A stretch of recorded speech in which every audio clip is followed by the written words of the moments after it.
Tell us a story, first of all. I mean, you know, you're the Chinese timekeeper. You're clearly not Chinese. Well, I came to China 15 years ago, and I started to love the culture, love the country. I started to work in the watch industry with Officine Panerai from Richemont Group, and I started to be in love with watches. So my two passions was really watches and Chinese culture.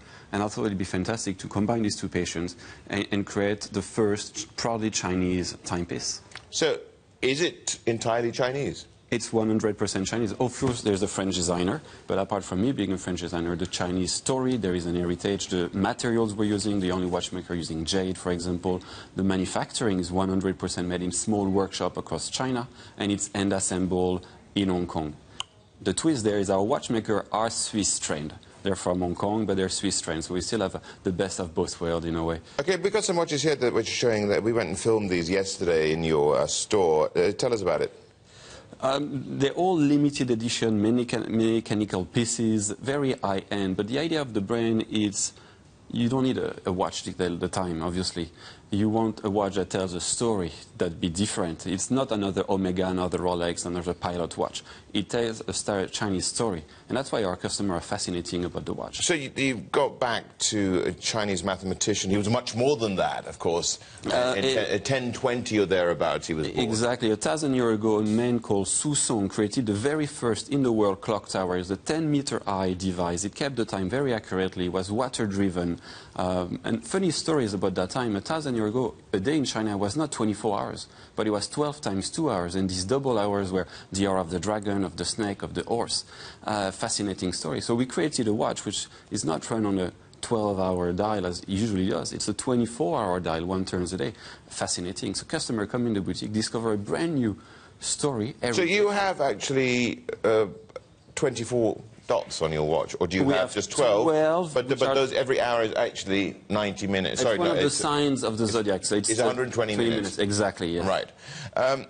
Doesn't that confuse people? Well, that's also what they want. They want to go to a dinner party, wear a watch, and someone next to you say, oh, your watch is not on time. Well, actually it is. It just reads the time from the hour of the dragon to the hour of the snake. And that's an icebreaker. Okay, and these are some of the watches you brought in this morning with us. Walk us through them and tell us about the next big one that you're trying to get.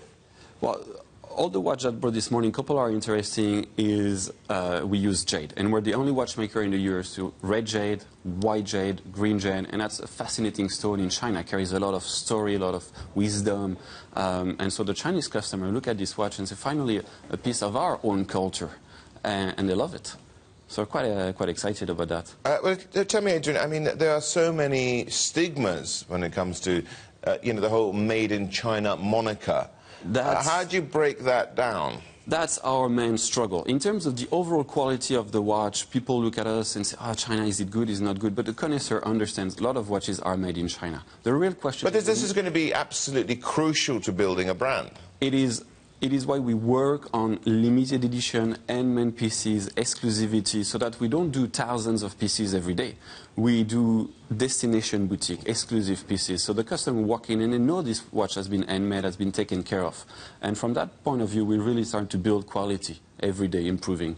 But there is also, within China, this stigma which is there as well, thinking that things which are made in Europe are going to be superior to what is... yes. So how is that changing? I think this is changing, and I can see it every day. There is a pride of being Chinese. So obviously the Swiss industry is dominating the watch market. That's very strong. But you start to see more and more local players coming with new products. Quality pieces, quality collection, telling a different stories. And if we can do that right, it won't happen overnight. My brain is growing slowly. My competitors have 100 years of history, so we just have 5 years of history. But if we keep growing, we'll be fine. Quickly, how many of these have you sold? About 1,000 pieces. Yeah. And price range? They're between 10,000 Hong Kong to 25,000 Hong Kong dollar.